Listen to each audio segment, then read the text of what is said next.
Do doctrines like the virgin birth and original sin conflict with biology? Can evolution fully explain religion? These questions and more will be answered by the end of this video. I'm joined by a philosopher, a theologian, and a biologist to discuss their new book, Jesus and the Genome, the intersection of Christology and biology. Welcome, I'm Jordan, and this is The Analytic Christian.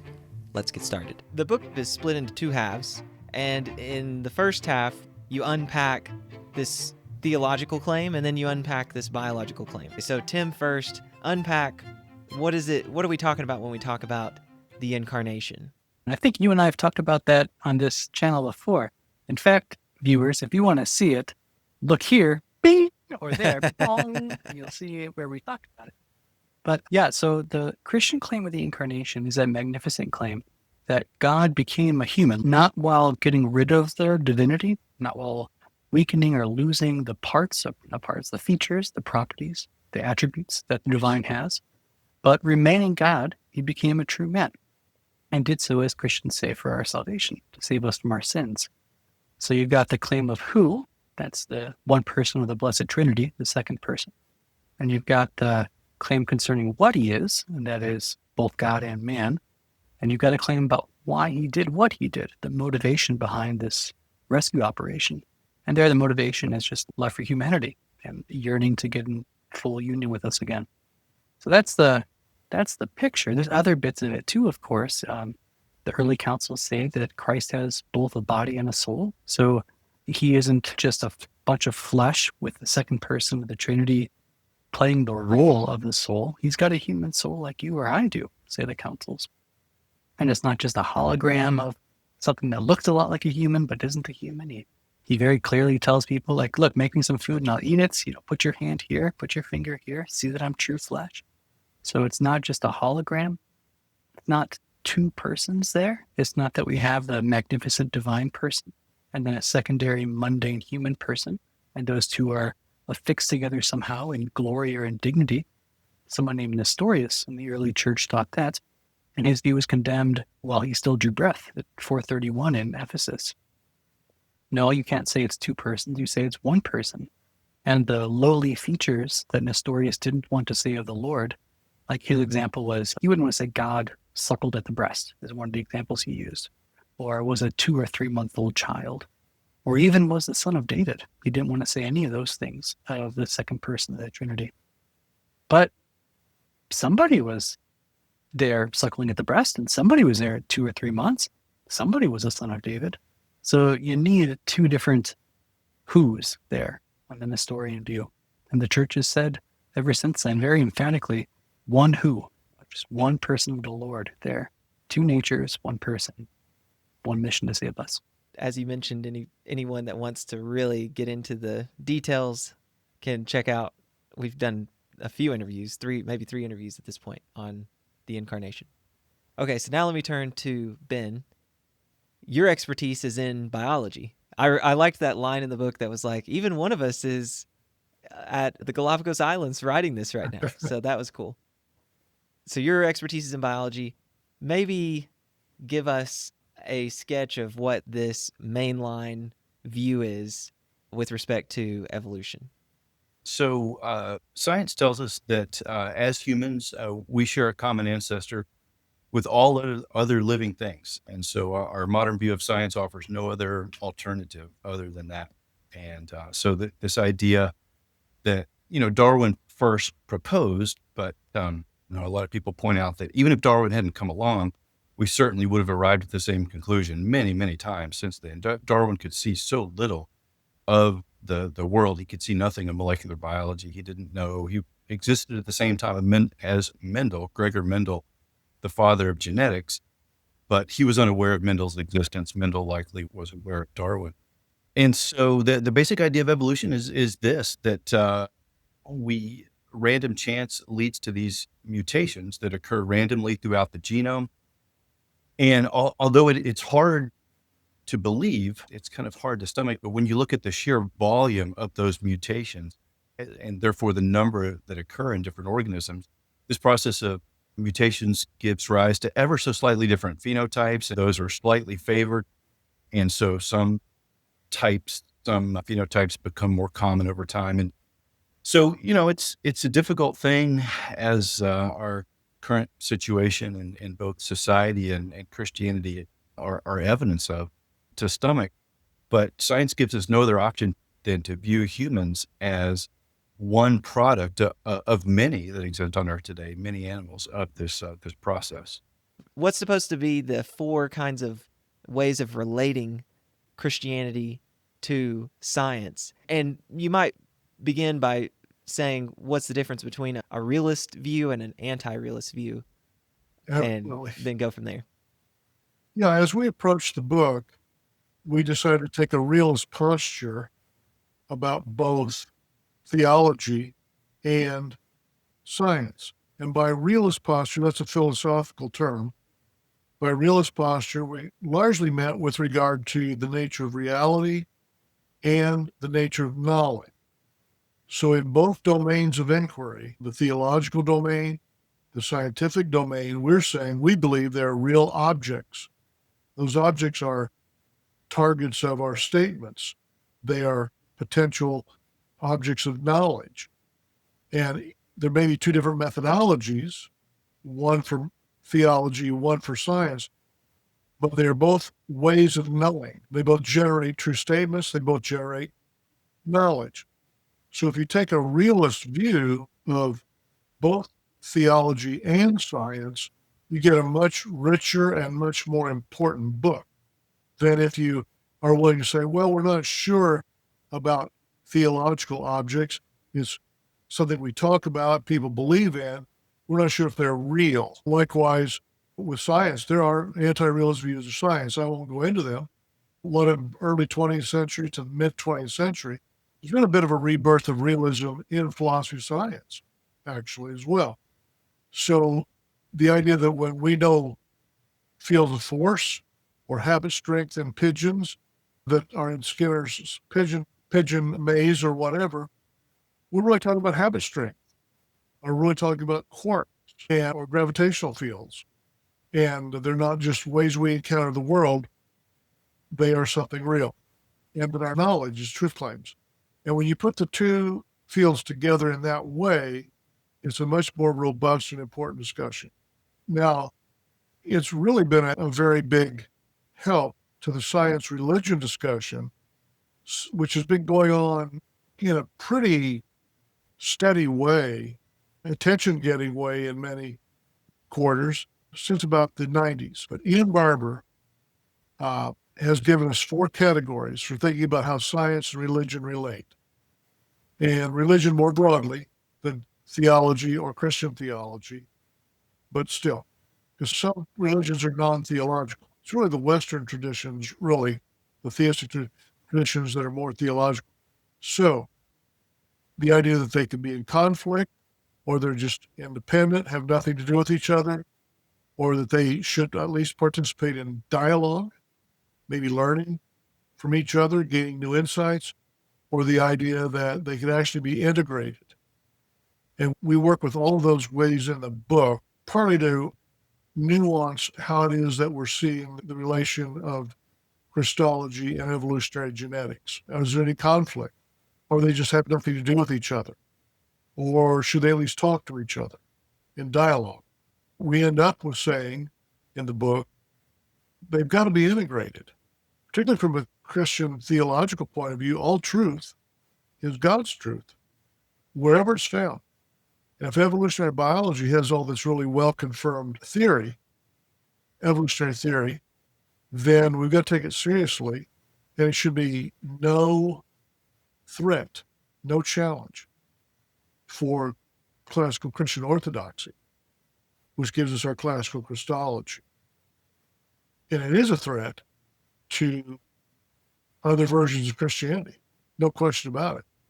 It's a huge thing. And the attacks on Darwin and evolution are never ending. We're just not participating in that. So you take this realist view, and because of that commitment, you get these four ways of relating Christianity with science: conflict, independence, dialogue, and integration. Young Earth creationists fall into that conflict camp. These things are irreconcilable, and you need to pick one. And if you're on the Christian side, you need to pick the theological claim and reject this biological claim. But the independence view is you can have both claims because both claims have nothing to do with each other. There's just no real authentic connection between the two. They're just... And sort of the classic source on that is Steve Gould up at Harvard before he died. He was at a conference at the Vatican. And I think they put him up in a room, and he said he picked up a little pamphlet on the magisterium of Rome. And he got to thinking, well, why can't science have its own magisterium, a domain over which it has the sole prerogative to make pronouncements? Why can't theology? Why can't science just leave each other alone?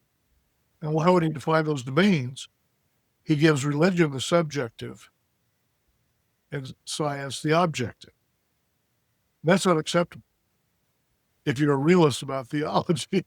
So values, sense of meaning, that belongs to religion. But objective facts, the world of facts, that belongs to science.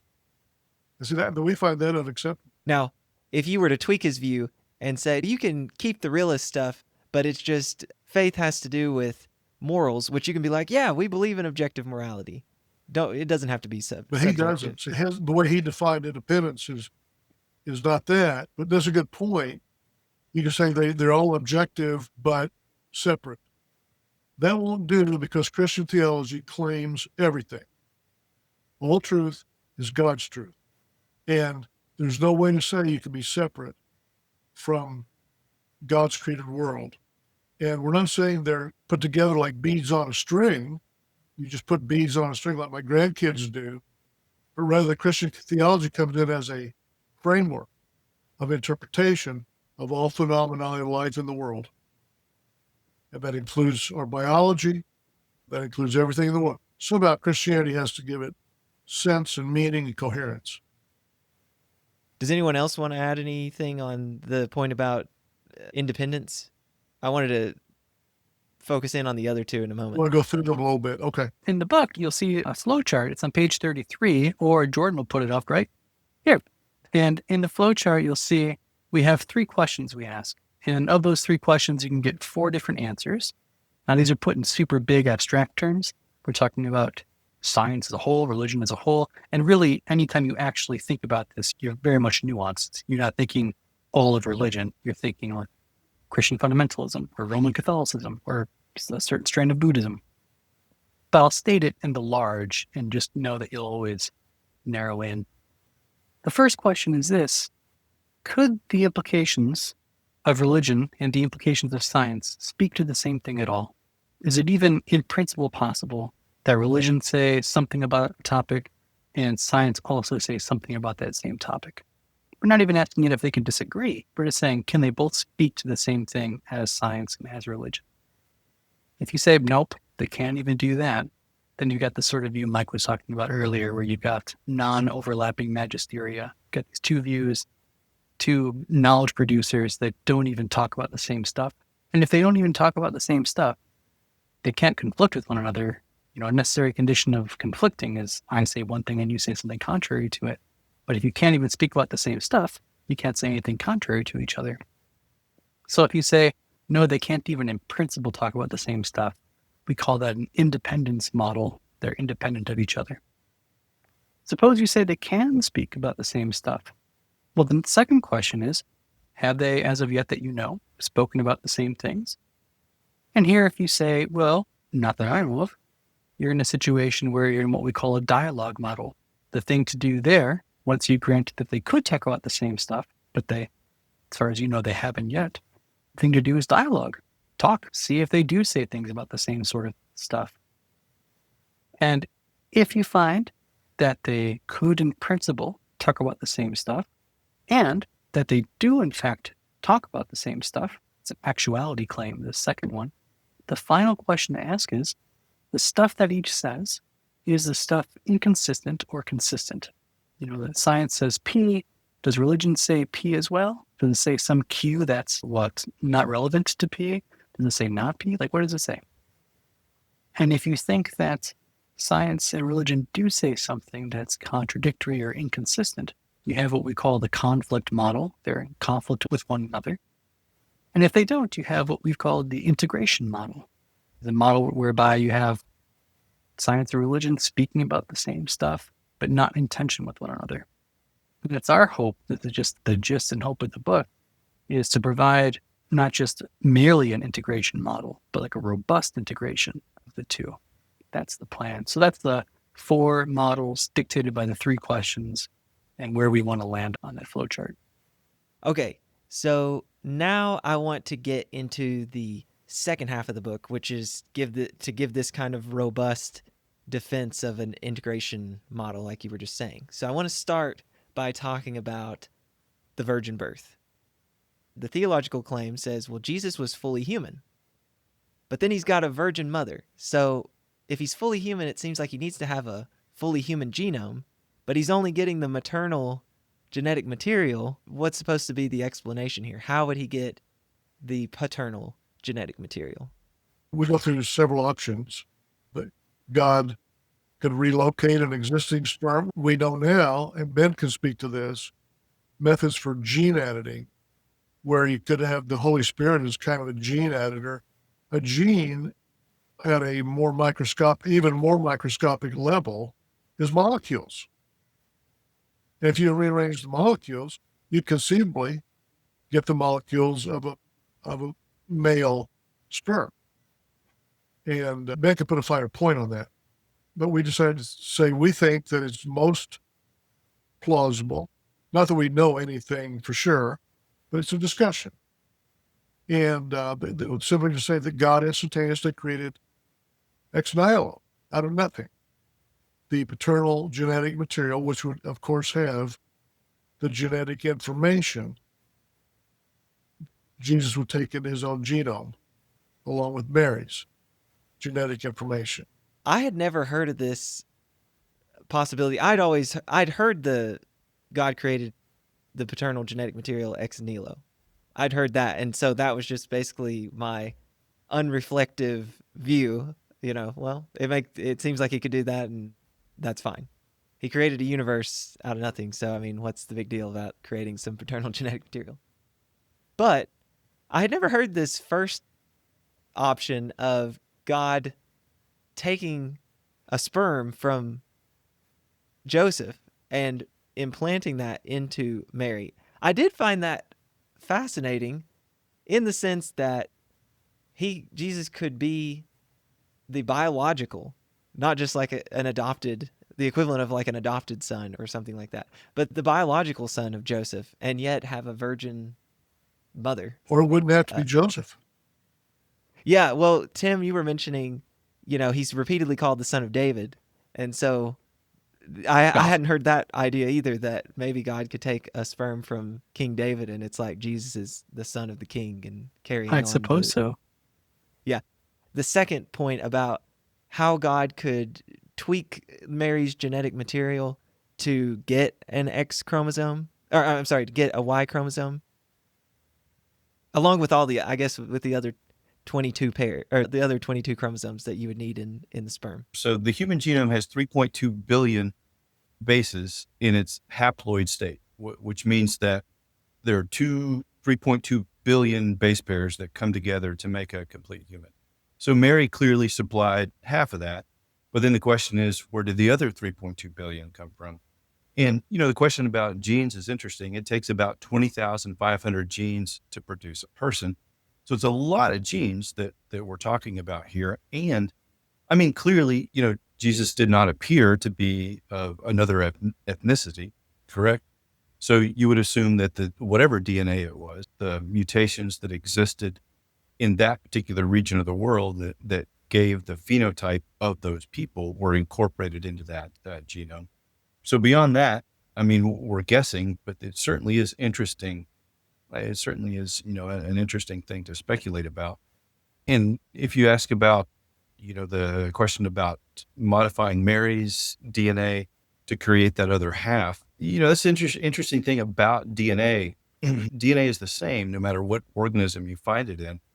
So essentially that prospect of taking taking Mary's DNA and rearranging it, it wouldn't be that different from simply creating it ex nihilo, if you think about that. Yeah, that's what I was thinking. I mean, I guess the difference is there's starting material versus no starting material. I But- suppose so, but it's all, it's all base pairs. So we very frequently order synthetic DNA. It's nothing today to order a sequence. And I could, if I so desired, I could take that sequence and incorporate it into my genome, and I would express that DNA. So So those were three options, but you all favor the creation ex nihilo option. Why do you pick that one versus the God uses Joseph's sperm option? I know you kind of, it felt like a cheeky way to be like, well, God's not a how did you call it? Sperm broker or something like that. But I don't, other than maybe that, like, what would be the objection there? A couple come to mind for me. Some of this is primarily Catholic, so your mileage may vary with it. But at one of the early church councils, a Lateran council in Rome, they said that the Holy Spirit overshadowed Mary without human seed, or something along these lines. Okay. And it's not an ecumenical council, but there's some evidence that the early church was thinking that there was no human seed involved. Of course, we know what that means. No human seed involved. If it were St. Joseph, there's this old tradition. Again, this isn't doctrine, but an old tradition that St. Joseph was an elderly man when Mary came into his home. There's a book called the Proto-Evangelium of James. It's the earliest copies of it that we have are about the same age as the earliest copies of the Gospels we have, so it's quite old. And in the Proto-Evangelium of James, it says that Joseph was an old widower, took Mary into his home, kind of like if you were to support a nun, sort of, in your house. And there's already a layer of embarrassment for Joseph when she gets pregnant on this view. But if Jesus came out with Joseph's nose, or like looking like Joseph, that would also be, I think, a rough situation to be in. It would be scandalous, for lack of a better word, for Joseph if that proto-evangelium story is right, which I'm not saying it is, but that's another reason why you might be reticent to think anything remotely Joseph-ish was happening in a situation. Somebody may think, I know why it can't be that Joseph contributed anything. Because if he did, then because of original sin, Jesus would have inherited this he'd been in a state of guilt. Only take an Augustinian view. What's the Augustinian view of original sin? Well, I think put broadly, it's just that sin is transmitted through procreation. So this was not normal procreation. She was overshadowed by the Holy Spirit. It's miraculous action. But I think that if you believe through original sin gets transmitted through procreation, Augustine thought that.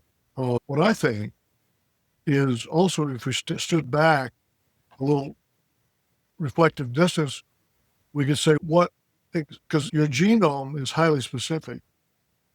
So if there were male information that God needs to miraculously create, what would he choose?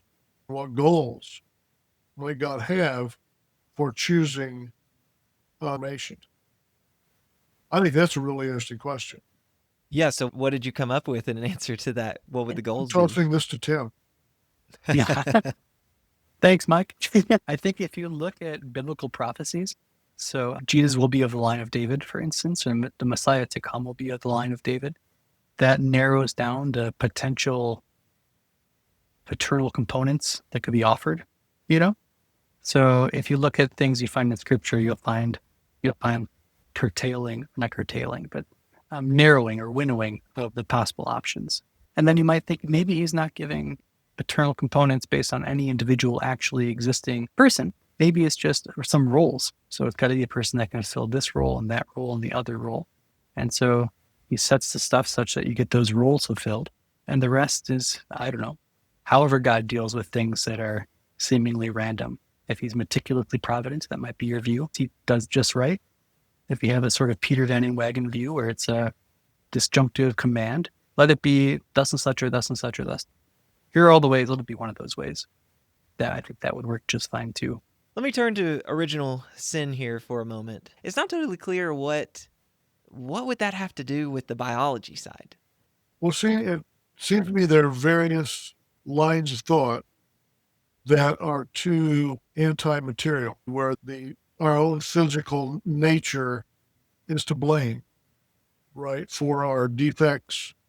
And so in early theology, there were opinions expressed that, Gnosticism, Docetism, sort of anti our material nature, and even the idea that spirituality is enhanced the more we withdraw from our material circumstances or material life.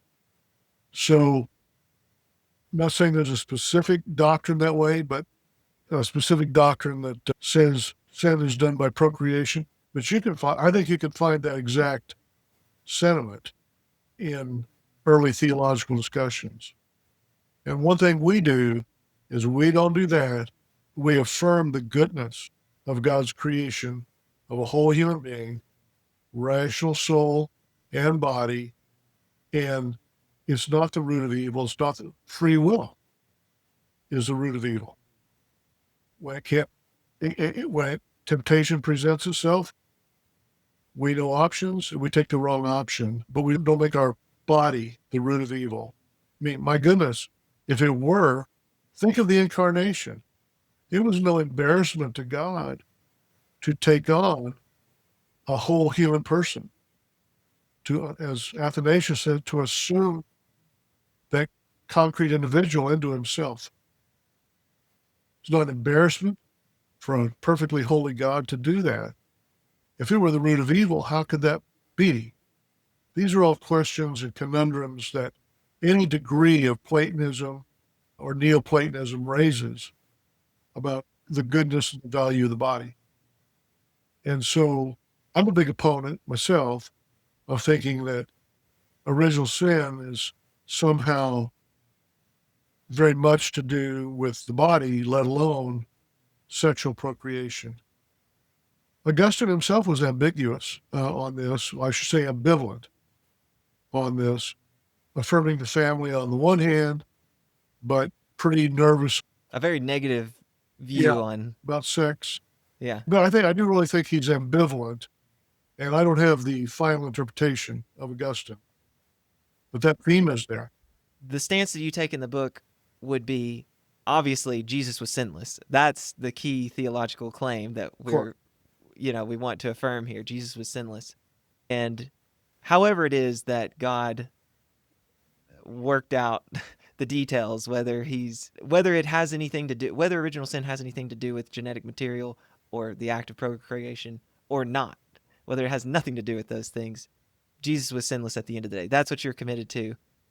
And I guess if you say that, it frees you up to be like, yeah, there's nothing going on in biology that's going to restrict my options that I have with respect to how it is that Jesus is sinless. Is that a fair statement to make? There's nothing in biology that would restrict how it is that Jesus is sinless. He can avoid original sin. That seems right to me. How about you, Tim? Yeah. Provided that you preclude the other stuff like you did. I think that's right. Yeah. I know I'm approaching the hour mark quickly, so I want to get to these other questions in time.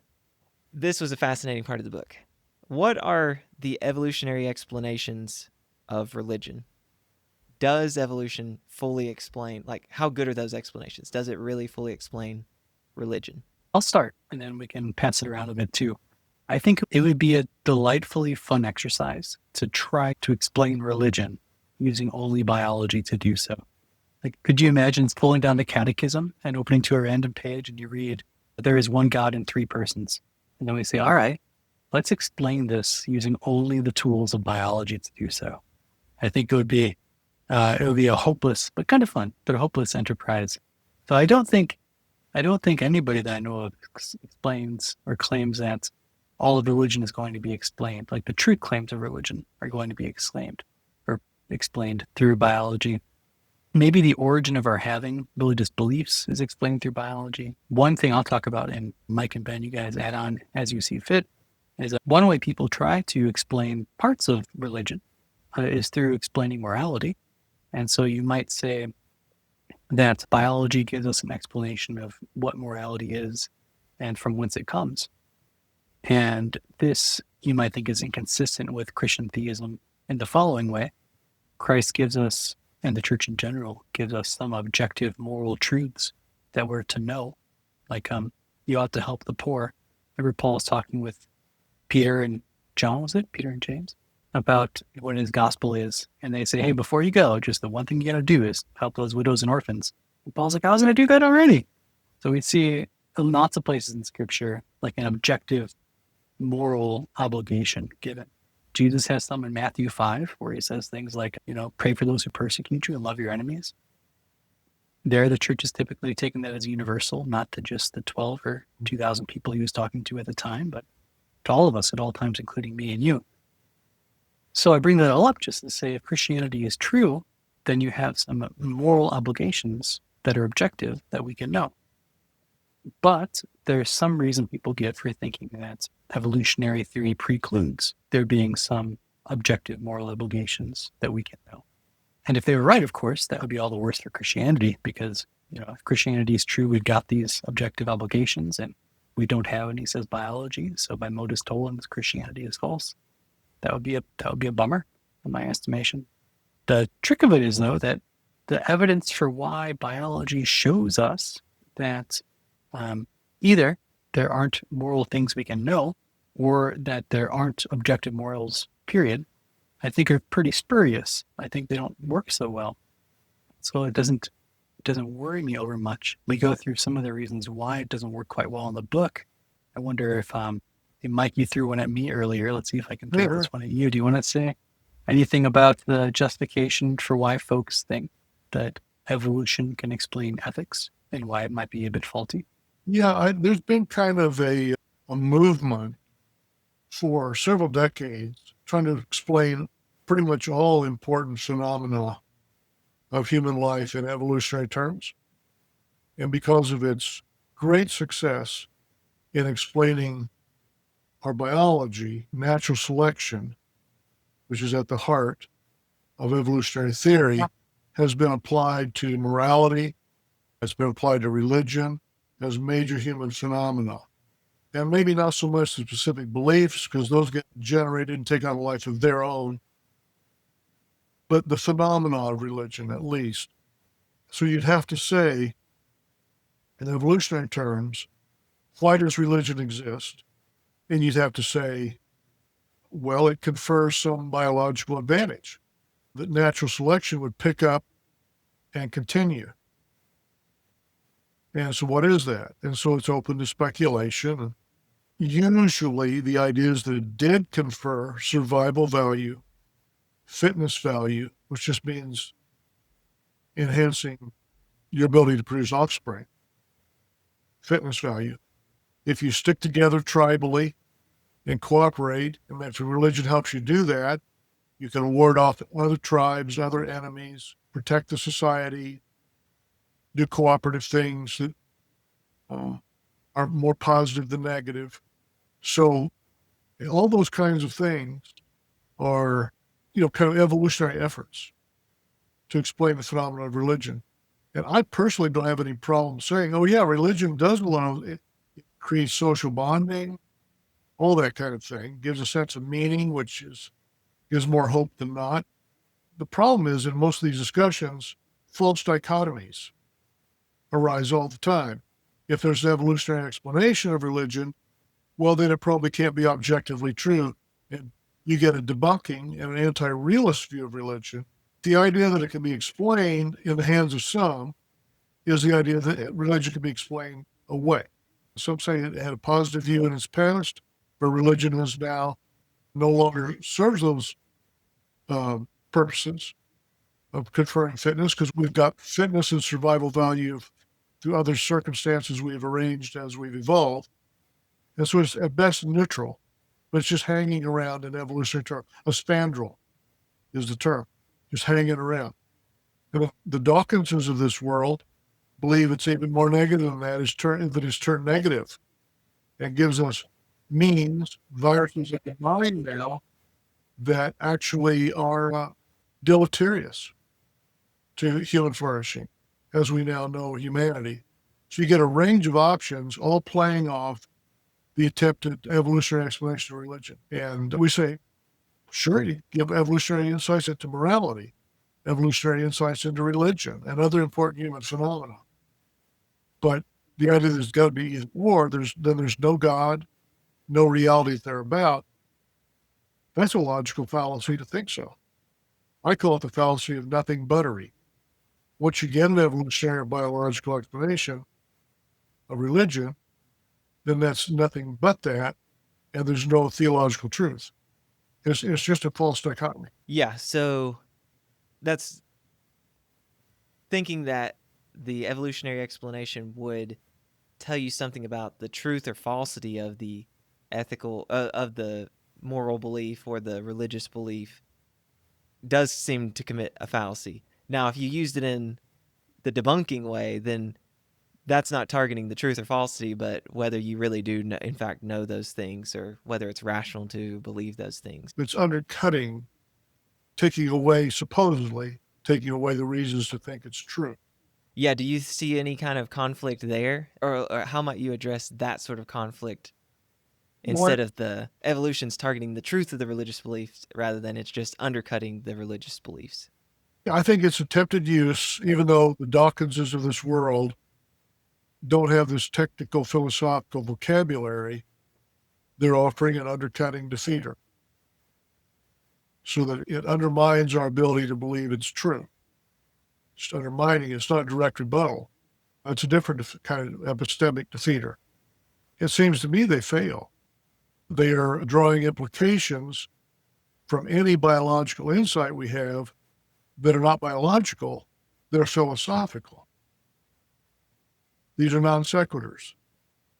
And so ultimately, any potential conflict, and Tim ran through our different models of science-religion relationships, but, there's tons of people in the Christian community, well-intentioned, I think, who believe there's a conflict between religion and science, and particularly Christian theology and evolutionary science.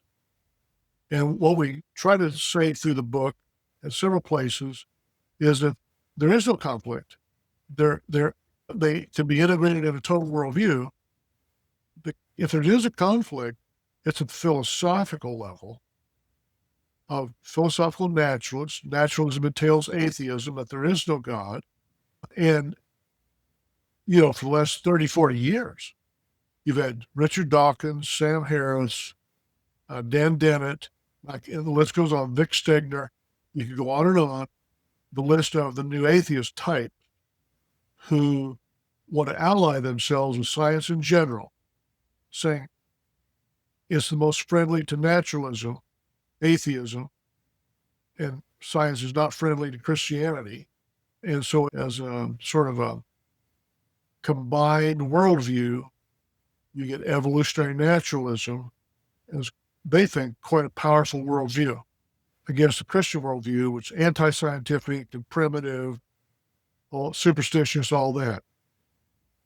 And that's where the conflict is between a theistic view and a Christian theistic view, if we want to make it more specific, and a naturalist worldview, which entails atheism. And they wanted to kind of pretend to be the spokespersons for science. And so they're really pretending that science has philosophical implications that show Christianity is false or not believable or not plausible or whatever.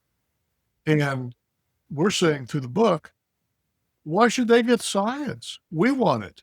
All truth is God's truth. And so some versions of Christianity won't have a comfortable relation with science. That's obvious. And mistaken views of science won't have a comfortable relationship with Christianity. But in their robust forms, classical Christianity and mainline science, no incompatibility and a lot of resonance. If you're interested in hearing more about the relationship between Christianity and science, check out this debate that I hosted between Dr. William Lane Craig and Dr. Peter Enns on the question, did Adam and Eve exist?